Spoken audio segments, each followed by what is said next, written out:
전쟁사 최고의 전략 전술가 알렉산드로스입니다.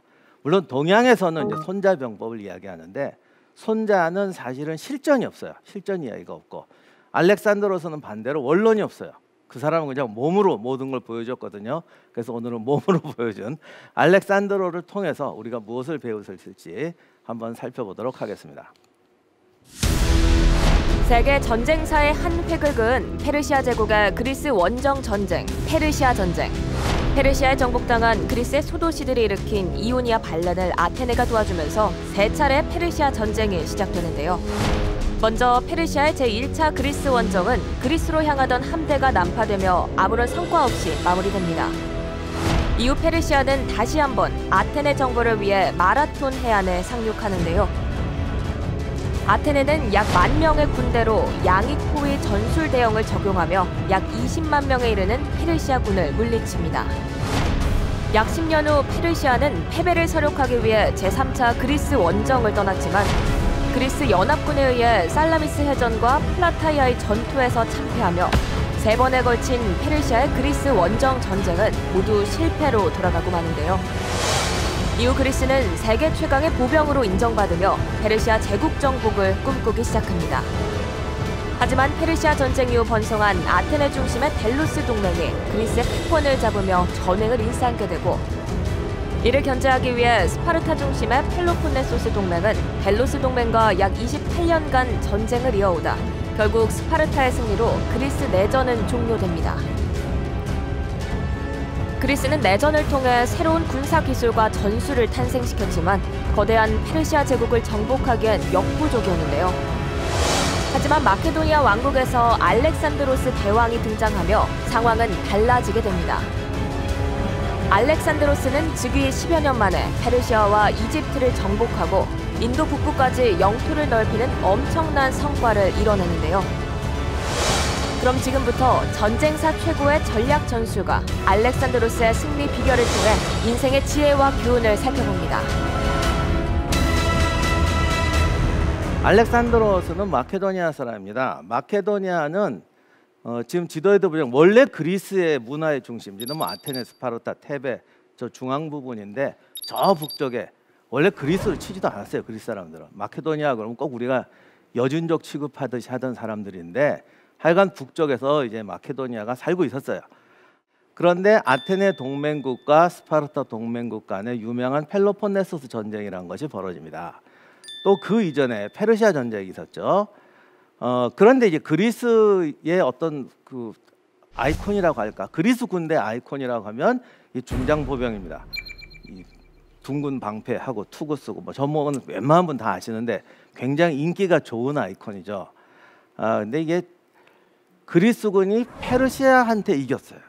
이기고 나니까 자기들도 깜짝 놀란 겁니다. 우리가 이렇게 셌어? 그럼 그 다음에 무슨 생각을 하겠습니까? 그러면 저 페르시아도 우리가 정복할 수 있잖아. 이런 생각이 드는 거예요. 물론 아무나한테 드는 건 아니고 보통 사람은 야 이겼대. 우리가 이겼대.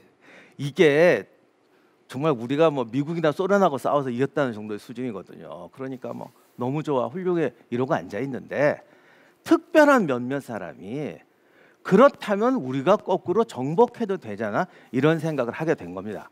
근데 이제 중간에 제가 이런 말씀드리면 또 이제 마음속에 야 쟤는 무슨 전쟁하는 걸 지금 권하는 거냐 이러시는 분이 계실지도 모르겠는데 제가 전쟁이 좋은 거다 하자 이런 뜻이 아니에요.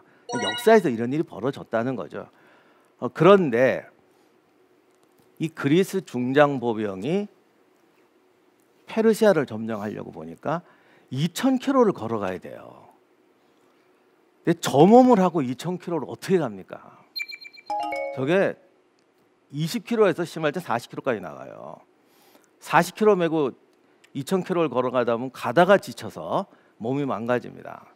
또 하나, 저 왼쪽에 보이는 것이 이게 보통 정강이 바지라고 번역을 하는데 근데 우리나라 사람들은 저거 별로 신경을 안 써요. 우리 중장보병 그러면 투구, 방패 아니면 앞에 있는 갑옷 그러고 이건 별로 신경을 안 쓰시는데 그리스 사람들은 의외로 이거에 또 이게 자부심이에요. 그래서 호머 이야기 보면은 멋진 투구를 쓴 뭐 둥근 방패를 든 청동 갑옷을 입은 이런 소리 안 합니다.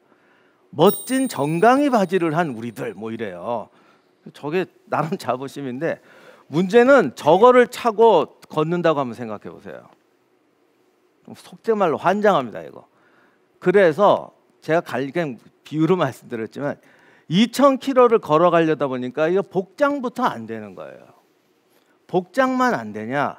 군대도 안 돼요. 이게 중요한 문제인데 그리스인의 자랑은 이 중장보병이었는데 이게 정말 최고의 전술이거든요.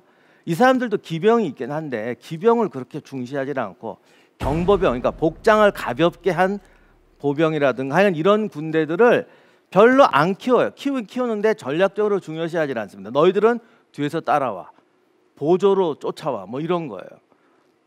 근데 예를 들어서 페르시아 같은 넓은 데를 가잖아요. 그럼 옛날 전쟁은 잔인하니까 그 2,000km 가는데 식량을 어떻게 가지고 가겠어요?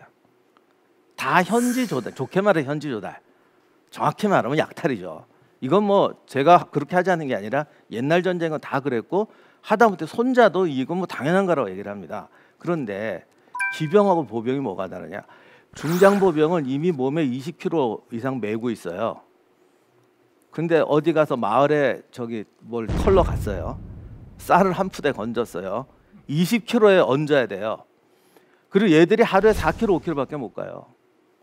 거밖에 못 가냐고 그러지만 이게 지금같이 걸어가는 게 아니거든요. 그럼 그걸 짊어지고 왔다 갔다 오면 마을 찾으러 가다가 지쳐요. 그리고 뭘 털어서 오다가 중간에 먹고 도착하면 없어요. 하루 종일 그거 해야 돼요. 그러니까 이게 좀 과장해서 말하면 하루 털어 하루 먹고 하루 털어 하루 먹다 보면 한 발자국도 진군 못하고 거기서 뱅뱅 돌게 됩니다. 근데 말은 여러 마리 끌고 가면 한 명이 가서 10집도 털어올 수가 있습니다.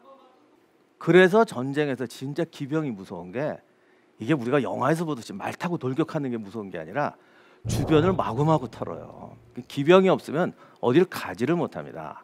근데 그리스군도 사실 기병이 있긴 있었어요. 그런데 뭐 그리스 전쟁은 되게 저렇게 언덕 점령하는 게 전부니까 기병은 뒤에서 그냥 잔일이나 하고 뭐 이렇게 돼서 별로 도움이 안 되는 겁니다. 그러니까 여기서 중요한 문제 터지죠. 페르시아를 정복하고 싶으면 우리가 했던 모든 걸 바꿔야 되는 거예요. 특히 그리스 중장보병이라는 건 정치 제도나 사회 뭐 이런 여러 가지하고 관계가 되어 있는데 가장 기본적인 걸 바꿔야 되는 겁니다. 특히 그리스 중장보병은 그리스 시민권, 쉽게 말하면 출마해서 성공하려면 중장보병을 해야 돼요. 이것까지도 이제 특권을 내려놔야 되는 겁니다. 안 하죠. 사람 이상해요. 페르시아를 점령해서 우리를 좋아. 근데 그러려면 지금부터 당신이 가진 기득권을 내려놔야 됩니다. 안 해요. 사람이 그래요. 그래서 아무도 안 하고 있었어요. 그때 저 마케도니아의 알렉산드로스 아버지 필립 2세가 테베 인질로 옵니다. 인질로 와서 그 우리나라 시험 고등학생 나이 정도에 왔는데 와서 보니까 얘들이 좋은 병법 이런 걸 다 만들어 놓고 안 쓰는 거예요. 이거를 보고 완전히 영감을 얻어서 마케도니아로 돌아가서 우리는 하자 그럽니다. 근데 마케도니아 이게 어떻게 되냐면 그 동네는 다 양치기들밖에 없었어요. 산에 올라가서 양치기들을 데려와서 너희들 이거 해 그러니까 걔들이랑 무슨 상관이 있어요. 예전에 우리 70년대에 사실 블루 칼라하고 화이트 칼라에 대한 개념이 정말 달랐잖아요. 전 지금도 그분들이 그런 말 쓰는 게 안 좋다고 생각하는데 나는 기름밥을 먹는다 뭐 이런 말씀들을 하세요. 왜 그런 말씀 쓰시는지 모르겠어요. 손에 기름을 묻히는 거 잉크를 묻히는 게 뭐가 달라요? 똑같거든요 사실. 그런데 너무 스스로 비하를 하시는 거예요. 요즘은 이제 많이 그게 없어졌지만 그러니까 그리스 사람들 그래서 안 해 이런 건데 산에서 양치던 사람이야 잉크를 묻히든 기름을 묻히든 뭐 뭘 묻히든 뭔 상관 있어요. 집 짓고 땅 준다니까 하는 겁니다. 그래서 완전히 새로운 병정으로 개편을 합니다. 그렇다고 해서 그리스 걸 그냥 받아들인 게 아니고 이 사람이 야 이제 할 수 있다라고 야망을 가지고 시작을 하니까 안 하던 것까지도 보이는 거예요. 왜 우리가 그런 말 하잖아요.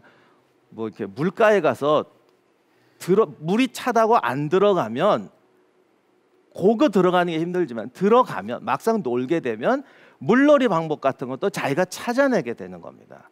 그래서 필립이 새로운 아이디어를 가지고 하니까 그리스 사람들이 생각하지 못했던 더 많은 전술들을 찾아내게 됩니다.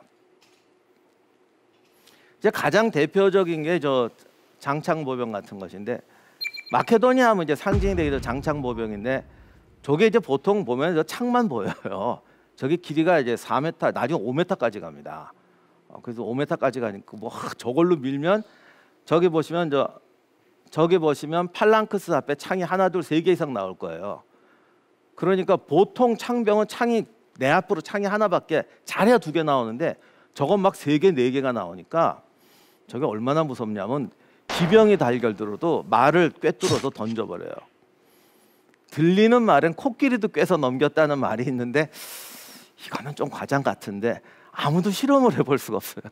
요즘에 그걸 코끼리를 꿰서 맬 수도 없고 그래서 실험을 못 해봤는데 저게 하여간 기병은 꿰서 밀었다고 되어 있습니다. 그 정도로 이제 막강한데 창만 보시는데 사실은 발을 보시면 발도 이제 워카가 저 그림엔 안 나오지만 사실은 발도 그리스 사람들이 샌들을 신는데 지금 우리들이 쓰는 워커 같은 거로 바꿔요. 가죽 신발로 장거리 행군을 해야 되니까 뭐 그 외 여러 가지 많이 개량을 하고 그 다음에 이제 병사들 2,000km를 가야 되니까 구보를 시켜야 될 거 아닙니까? 그리스군은 보통 1시간에 5km밖에 안 걸어요. 얘들은 15km 이상 걷고 뭐 그 외에도 여러 가지 이제 개혁을 많이 합니다. 이렇게 돼서 페르시아를 정복할 수 있는 최강 군대를 만듭니다. 특히 중요했던 것 중 하나가 지금 저 전차가 나오는데 그리스 사람들은 이 신문적 특권을 중시했거든요. 그러니까 중장보병은 높고 경보병이나 궁수는 하급 군대인 거예요. 그래서 전쟁터에 갈 때도 그리스 저기 중장보병은 자기가 마차를 탁 폼나게 타야 되잖아요. 폼나게 탁 갑니다. 그럼 뒤에서 경보병이나 궁수들이 갑옷 이런 거 다 메고 따라가죠. 그것뿐이 아니라 여기 오신 분들은 모르겠는데 지금 여성분들이 하는 모든 장식구는 다 원래 남자들 거예요. 인류의 역사는 남자 거 털어서 여자한테 주는 게 인류 역사입니다. 그래서 뭐 목걸이, 팔찌, 반지, 가락지, 심지어는 여기 꽂는 꽃핀 있죠. 그것도 남자들이 하던 거예요. 그래서 지금 그림에는 안 나오지만 저기 전차 타는 분은요 다 해요. 머리도 따요. 참 머리 따서 댕기머리하고 뒤에 리본 달고 꽃장식 붙이는 것도 전부 남자 거예요. 그걸 다 털려서 지금 여성분이 하세요. 갑자기 좀 슬퍼지네. 제가 저번에 한 몇 년 동안 제가 이 얘기하면서 맨 농담으로 이제 남자는 뼈하고 가죽밖에 안 남았다고 그러거든요. 그러면 한 3년 전까지만 해도 남자분들이 막 웃으셨어요. 요즘은 이 얘기하면 안 웃어요. 그리고 여성분들은 막 안 웃고 조금 미안했어요. 요즘은 여성분들은 막 웃고 남자분들은 제가 오늘 마지막으로 이 농담 한번 하려고. 이제 저도 못할 것 같아요. 아무튼 그러고 가요. 그리고 뒤에서 메고 다니는 거죠. 마케도니아군은 어떻게 했냐면 얘들은 신분 없다 이거예요. 궁수나 심지어 뭐 돌을 던지는 거 필요 없다 이거예요. 다 내려와. 그래서 다 내려와서 함께 뜁니다. 자기 장비는 자기가 맨다. 그러면 전차에는 뭘 실냐? 군수품을 실어라. 그래서 자기 장비는 뛰고 전차에는 식량을 보급품을 들고 뛴다. 이런 식으로 해서 2,000km를 갈 수 있는 걸 합니다. 그러면 계급이 없느냐? 있죠. 누가 더 힘들고 오래되고 고난도의 일을 하느냐? 누가 더 위험한 일을 하느냐? 누가 더 전쟁터에서 용맹스럽게 싸우느냐? 그래서 훈장, 리본, 기장, 요즘 무슨 부대 마크, 무슨 훈련 받았어 이런 거 마케도니아군이 처음 만들어요. 그게 뭐 중요하냐 싶은데 죄송합니다. 제가 남자들 나쁜 단점은 아닌데 원래 남자들이 좀 단순하잖아요. 사소한 거에 목숨 거는 사실은 여성분들 사소한 거에 목숨 거는 건 남성 여성 다 있는데 종류가 좀 다르죠. 남성분들은 그런 거에 목숨 걸어요. 기장 하나 단다 뭐 이런 거. 그래서 그런 거 해서 하고 저 장창병이 별거 아닌 것 같잖아요. 제가 이 창을 길게 했다 그러면 어떤 분들은 그게 무슨 대단한 아이디어야. 제가 2m 창 들고 오면 나는 3m 들고 제가 3m 들면 나는 4m 들고 먼저 찌르면 되잖아. 그걸 아무도 생각 못해? 솔직히 여기 계신 분도 그게 뭐 대단하지라고 생각할 수 있어요. 창을 길게 하는 게 중요한 게 아니라요. 창을 1m 길게 하면요 훈련을 몇 개월을 더 받아야 돼요. 한 5m 창쯤 되면 좋을 것 같죠? 창은 적을 찌르라고 있는 거잖아요. 5m가 되면 못 찔러요. 왜 못 찔러? 흔들려 가지고요. 찌를 수 있는데 조준이 안 되고, 그 다음에 이게 조준이 안 되니까 찌르면 창은 빛나게 찌르면 부러지거나 휘어집니다. 무슨 말인지 아시겠죠? 내가 5m를 갖고 있으면 뭐해? 딴 데로 가는데 훨씬 짧은 창을 갖고 돌격해서 찔러버리면 그만이에요. 얘들 다 방패 들고 투구 썼지 않습니까? 그러니까 5m 창이라고 좋은 게 아니라 정확하게 가격을 해야 되는데, 제 말이 의심스러우면 집에 가서 대나무 한번 붙잡고 정확하게가 아니라 힘이 들어가야 돼. 힘이 정확하게 방패를 관통할 만큼 조주되냐? 절대 안 돼요. 이거 하는 게 요즘 말로 하면 해병대 뭐 이런 애들 뽑아가지고요, 그 중에서 10명, 50명 중에 1명 나와서 2년을 훈련시켜야 이게 됩니다. 그러니까 엄청난 정말 훈련이 필요한 거예요. 그런 식으로 해서 그들에게 자부심을 부여해요. 이제는 중장 기병이기 때문에 내가 당신보다 높은 사람이오가 아니고, 내가 너희들보다 정말 특별히 선발된 정말 엘리트고 고된 훈련을 이겨낸 사람이야. 이렇게 돼서 이제 장창보병들이 어마어마한 프라이드를 가지게 돼요. 이렇게 해서 그리스하고 붙었는데, 저게 이제 그리스의 카이로네이아 전적지라는 곳인데, 저 벌판에서 마케도니아군이 3배가 넘는 그리스 연합군을 단박에 이제 깨트립니다. 이날 대활약을 했던 사람이 20살 청년이었던 알렉산더였어요. 사실 필립은 뭐 충분히 우리가 그동안 닦아놓은 거를 이길 거다라고 생각하고 나갔는데, 야, 역시 천재는 다르더라고. 이날 결정적인 승리를 알렉산더가 끌어내요. 그래서 필립하고 알렉산더가 갈등도 많았는데 결국 이제 어떡하겠어요.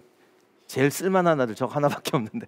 그래서 알렉산드로스를 키우게 되는데, 원래는 필립이 페르시아 정복을 하려고 했는데 뭐 어떤 이유로 암살을 당하게 되죠. 출발하기 전에 암살을 당해서 필립이 새가 죽고 젊은 알렉산드로스가 이제 왕이 됩니다.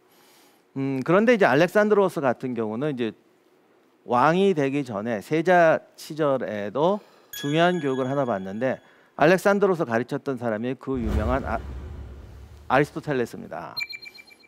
근데 이제 서양사 하는 분 중에도 그런 글들이 있어요. 실제로 뭐 오래 배우지 않았거든요. 그래서 뭘 배웠냐 그러는데, 사실 학생을 가르치는 입장에서 제일 좋은 거는 하나 말하면 열을 알아듣는 학생이에요. 근데 열을 알아듣는다는 건 그 의미를 알고 창조하는 사람인데, 사실 어마한 거 엄청나게 많은 걸 가르친 게 아니고 정말 중요한 걸 가르칩니다. 이렇게 말하죠. 세상에는 3종류의 사람이 있다. 제가 좀 고쳐서 말합니다. 3종류의 사람이 있다. 용기는 있는데 머리가 없는 애. 전쟁터에서 달려가다 총 맞아 죽는다. 머리는 좋은데 용기가 없는 애.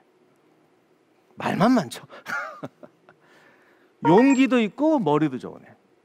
이런 애들이 세상을 정복할 수 있다. 근데 여기서 말한 용기는 그냥 용감한 게 아니에요. 제가 좀 단어를 바꿔서 그런데, 그러니까 지혜도 있고 용기도 있어야 돼요. 그러니까 이건 다시 말하면 무언가를 창조할 수 있는 용기예요. 지혜라는 거는 그냥 뭘 많이 배운 게 아니라 무언가를 보고 깨닫는 용기예요.